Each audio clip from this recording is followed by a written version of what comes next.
Peter, thank you for this interview.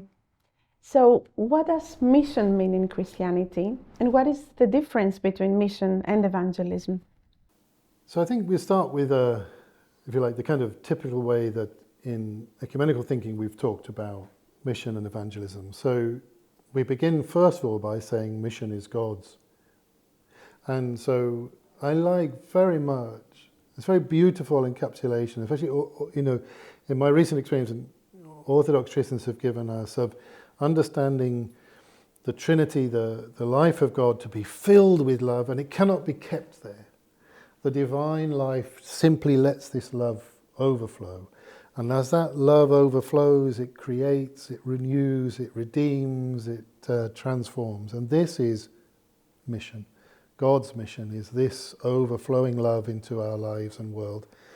And so within that comes this particular calling placed on those who, in receiving love, want to love in response. And so evangelism is to witness to what we've received in the gospel of Jesus Christ, to share this, to witness to this.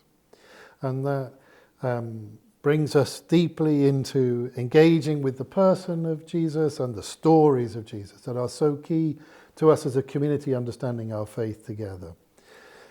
And then mission, if you like, is that further outworking of this love, of this witness, of this experience, because it speaks of transformation of an individual, of our life, of our way. It also speaks of transformation of our systems and our world.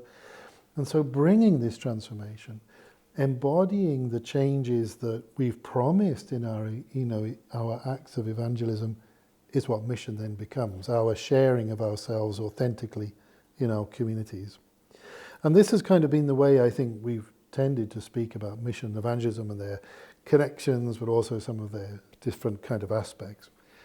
I want to add, I think, a particular dimension that's become important to me about speaking of God in mission, and it is to speak of God counter-creating is the phrase I often use, in response to our systems, our world, our lives that have become repressive, oppressive, polluting, discriminatory, violent.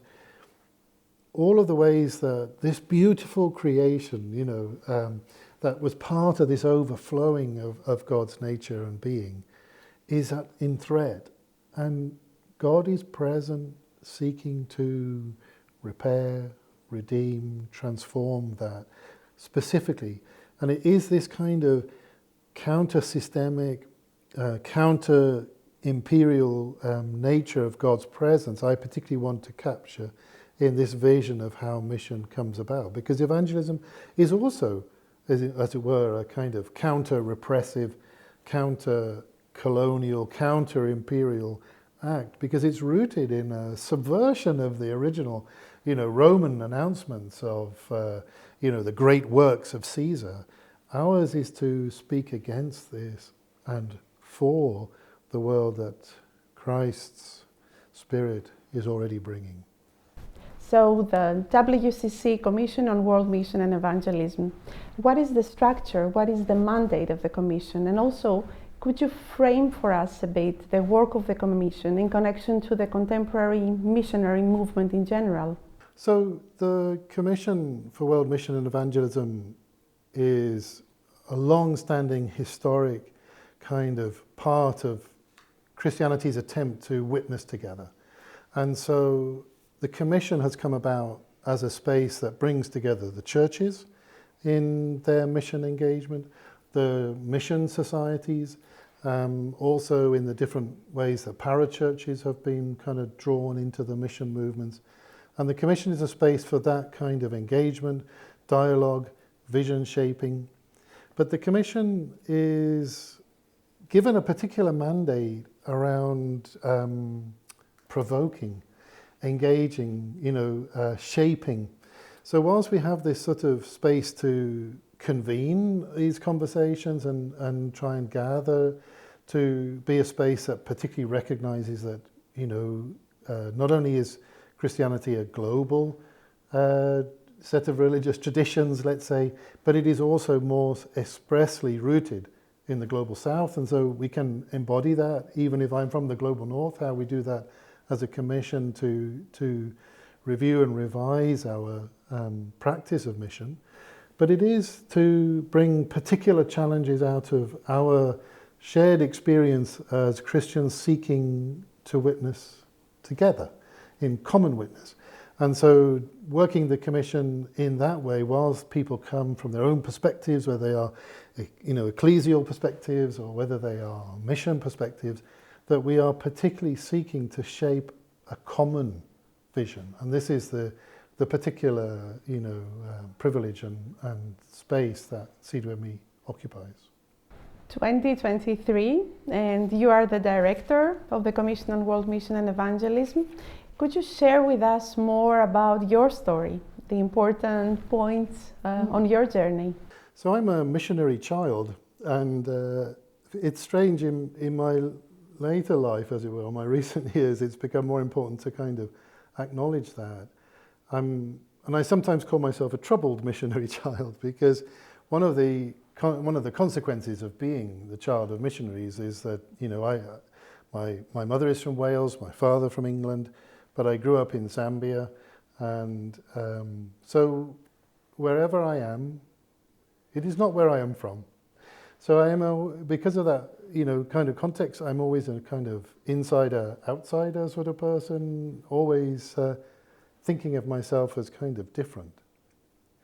But this, how different, is always the question, and I can think of some particular moments. I remember as an adolescent, as a teenager, in the sort of early 80s, and the particular anxieties my generation faced around nuclear disarmament, nuclear weapons, and a non-Christian friend of mine challenged me and said, "Peter, of all the people here, you should be part of this peace movement. You're a Christian, how can you not be part of this?" And this challenge to me to, up at that point I had thought, very traditionally about these kind of things, but this non-Christian friend challenged me to think how Christian faith is about not just change, not just peace, but authentically giving yourself modeled on the kind of vision that we have of Jesus. And that has flown out into lots of ways in my life. I was ordained and worked as a pastor for many years in Wales, and all of that was very much rooted in a vision of how we develop mission in context, in community, believing in marginalized communities. My first ministry was in an urban area, let's say, of poverty, and we were pushing back against the kind of perception of poor people and all of that. But in that time, developing my doctoral studies and getting engaged with the commission even then, and with the work of my predecessor, Giuseppe, to develop a voice looking at the context of mission in Europe in a different way, challenged me again. How different am I from the kind of model we're living out? And I think this has more lately become a key piece around my experience working in a mission society, as I used to, addressing legacies of slavery in an organization that felt it was proclaiming the gospel, but as we discovered, was more and more rooted in systems of whiteness that did violence to black people, that took resources and used these kind of global visions as a way to empower itself rather than bring the transformation Christ promises. So all of these things are very much kind of shaping both my perspective, where I try to position myself, but also how I want our work to bring change and transformation. Peter, could you give us some more information about the structure of the work on mission within WCC, the different layers? Sure. So, within the CWME team, there are 4 members, myself, and then Kiki, our colleague, who is looking at discipleship and evangelism, and has been a long-standing gifted member of our team. And so she and I work here together in Geneva. We have 2 other colleagues, Angeline, who works in EDAN, in the Ecumenical Disabilities Advocacy Network. She's based in Nairobi, and the work of EDAN, which extends much further than anything CWME is in one sense, but embodies our particular vision of mission from the margins, bringing the advocacy of people with disabilities to say, we are also part of the church. Our vision, our experience, our practice, our contribution will enrich and reveal God's presence amongst us. And coupled with this is our work with Laurie, who's based in Toronto, who works as a part-time consultant with us for Indigenous peoples' concerns, and she is just beginning to redevelop the Ecumenical Indigenous Peoples Network in the light of the Assembly. And so these are our, some of our particular areas of reflection and interest, whether that's evangelism, bringing the particular challenges and advocacy of people with disabilities, of Indigenous people, to help us reframe, in some cases repair, the kind of mission practice and model we have. And whilst our broad remit is, fits into all kinds of spaces, let's say, we are particularly trying to ensure that our discourse about mission is rooted in things like the Arusha calls and the vision of transforming discipleship, in the Together Towards Life affirmations that keep us focused on how we seek together in all our different places, contexts and spaces to enable transformation. For WCC, the mission from the margins is a critical, prioritized program area.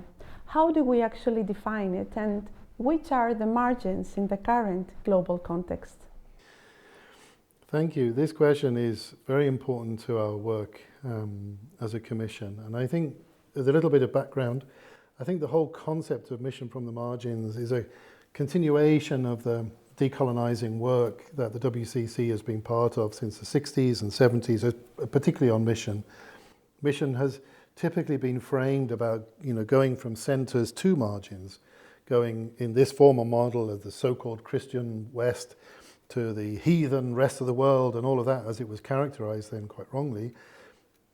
It's a center movement to margins, bringing the margins what they don't have. But this vision of mission from the margins was fundamentally to challenge that and decolonize that and say people in marginalized spaces have their own capacity, their own agency. They already know the transformation that is needed and they can speak to it. They are already wrestling for it. And so that's been a kind of key shift and a further decolonizing task in the ecumenical mission vision. It's led to different kind of conversations about who is at the margins and where the margins are.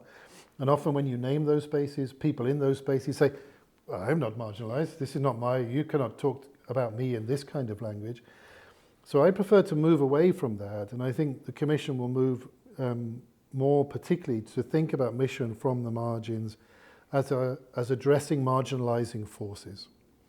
That's what our mission from the margins emphasis is about, is addressing all of those oppressive, dominating, repressing, polluting kind of impulses, practices and powers that are around us, and creating against that something new and different. And that idea of seeking to address all of the ways in which we marginalize as being, a sin. We've said it many times in the context of specific things like racism. So instead is to bring this counter blessing, to confront those sort of powers, both within our own spaces and systems, but how they operate globally in economics, in finance, in all kinds of things, and embody this alternative. This will give us particular spaces, and it might, we will be addressing questions of race, of identity, but also I think what happens in the context of climate, how economics operate and so on. These all come together into these series of connections that speaks of, what marginalized spaces are doing, seeking to remodel how our world is, because it hurts them and us. But you do recognize that a shift, a change in the wording, on the framing is needed at this stage, and that will probably become one of the major first tasks of the Commission, to reframe. Yes. I mean, the outgoing Commission has said this to us, that this still needs to be focused and modelled So I think, as I say, this shift to thinking about identifying and confronting marginalizing forces will become the kind of mode in which we talk about mission from the margins now, I think. Shall we go again to evangelism and mission? What is local evangelism, and what do we mean when we refer to global missions? We hear that a lot. What is the distinction between the two, and why it's important? Well, I think, again, some of this has a kind of historical backdrop, and I'm mindful it's 2023, it's 50 years since the World Mission Conference took place in Bangkok, and that particularly challenged the model of mission that was fundamentally about missions, about sending people from particular places to another place to evangelize. And this had been the story of my own family's life and my parents going to Zambia all those years ago. But there in Bangkok and since, we recognizing mission and evangelism are the calling of our baptism. And so we are all to be missionaries where we are. We don't have to travel to different places to be missionaries, but to express our faith where we are. And so that sense of contextualizing our calling, making it local. But it's been curious because even though it's been part of the decolonial story of Bangkok, because of the legacies of colonization, we are also seeing global missions now coming in reverse. So if you look at a context like Europe that tends to talk about a term which I don't like, of migrant churches, because churches are churches, we don't need to characterize them any differently. But where churches have grown amongst communities that have made their home now in the context of Europe from a kind of former colonial pattern of maybe from Africa or Asia, we are seeing global missions coming to the north, coming in that way to plant churches, serve communities.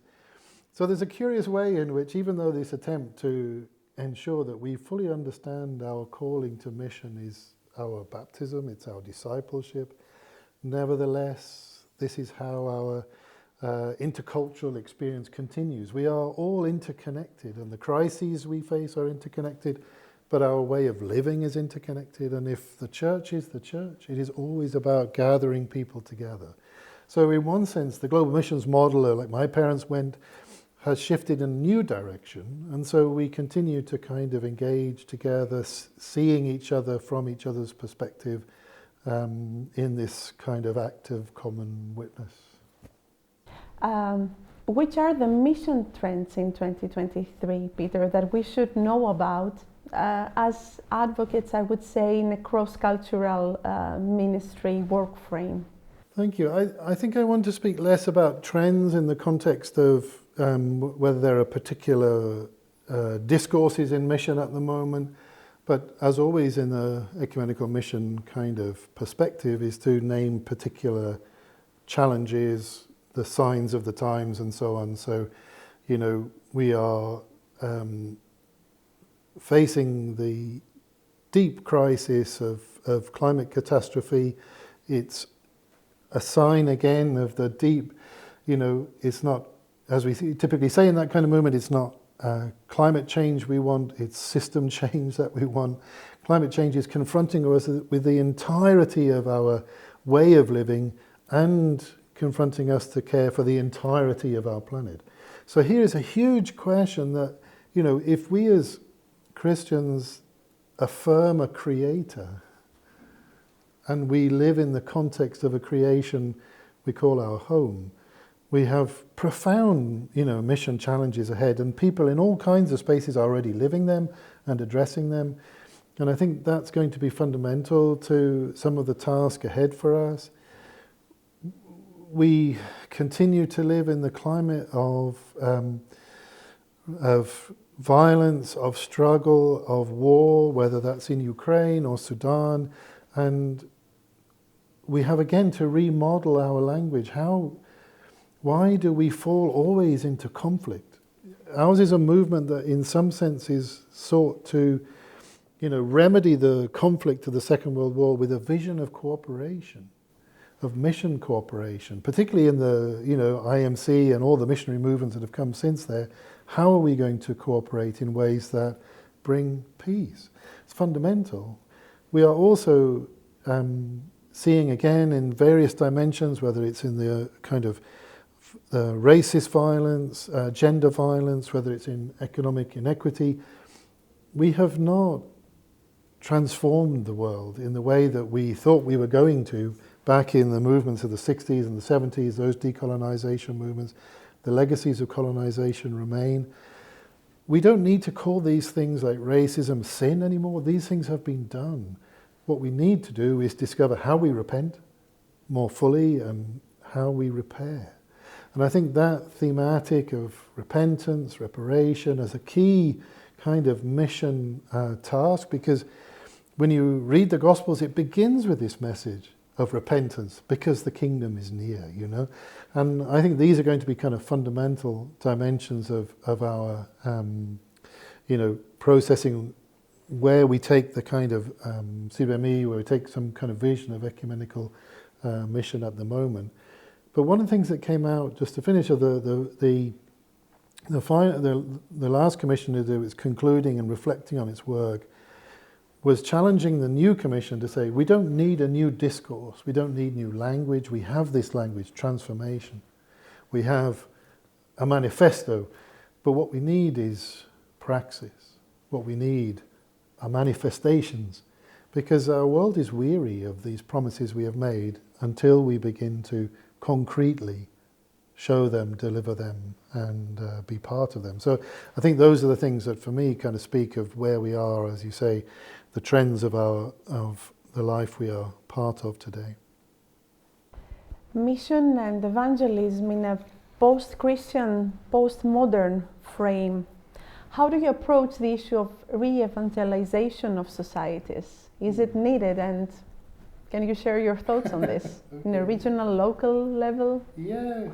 So I think, 24 years of life in pastoral ministry were in the UK were very much, in one sense, framed in the context of these kind of concerns and issues, and a lot of people are very worried, particularly about Europe and its decline. It's been long-standing, and what is happening there. I can say from pastoral practice that when Christian communities embody themselves authentically and lovingly, it connects with people. It connects with communities. We are part of a life-giving, life-affirming faith, and at its heart is this nurturing and challenging person of Jesus. And so, yes, of course, like everywhere, this is a task for all churches to always constantly speak into our realities from a perspective of the good news of Christ. In Europe, I think I have many hopes and expectations, because I think Europe could be discovering what I call the God after God.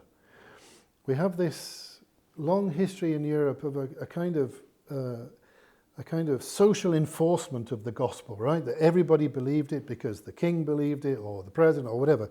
These kind of models that sometimes come out of what we might call a kind of Constantinian frame of, church and state being one, or a whole nation, a whole community should be Christian and is Christian because its monarch is. We are having to, in European context, to outthink that now and outlive that, because that has all faded. So there's so much that will happen when churches perhaps accept a different model of being in such spaces.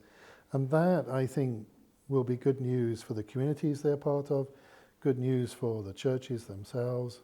I've had conversations where, in the European context, where people are saying, we shouldn't be talking about things like racial justice or whatever. We need to get people back into church.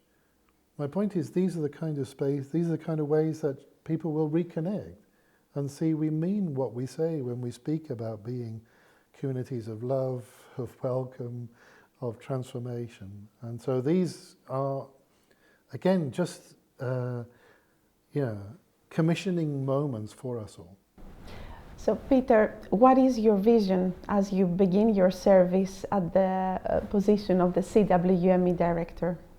there's a picture I often refer to and have used in the opening months of my time at WCC, and it's a flower flowering, breaking through concrete. And I love this image. On the one hand, I think it speaks to our recent envisioning of mission in Arusha, of the Christ-connected way of life. And seeing this flower breaking concrete, speaks to me of the alternatives that can already be breaking out amongst us because of Christ's Spirit.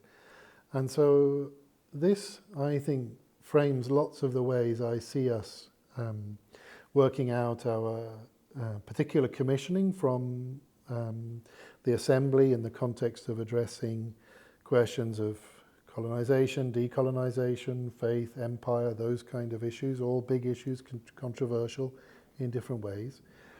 Also the question of, can we offer this hope in the midst of our anxiety about climate catastrophe? So this, for me, is a very beautiful image, and I like it for how it embodies this tradition I'm trying to speak of. When I was a pastor, we did street art as a kind of form of evangelism, and so we would have a graffiti figure of Jesus who would appear at different points and express different things. And one of the last ones we did together before I left was have this gardener image of Jesus and nurturing a tree into fruit, and to blossom.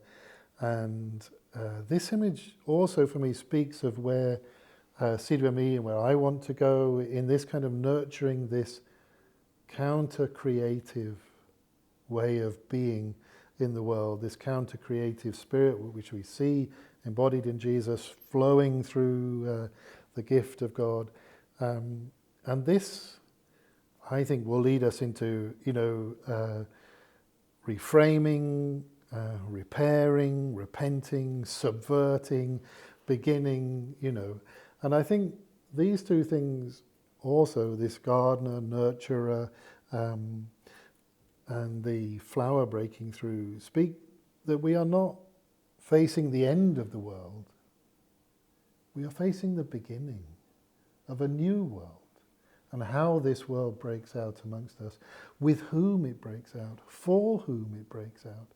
And this, I think, for me, is becoming embodied then in a figure, the biblical figure of John the Baptist, because then if we can speak of God's Spirit, God's presence in the world, creating beginnings of the new world that is coming, then our task is to nurture, to celebrate, to embody, to offer,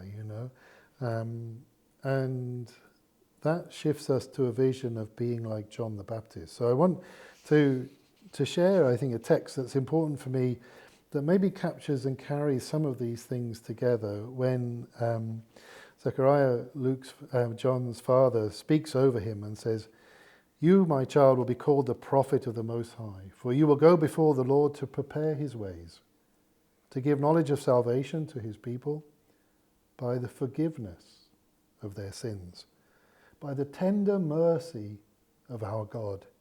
The dawn from on high shall break upon us, to give light to those who sit in darkness and in the shadow of death, and to guide our feet into the way of peace."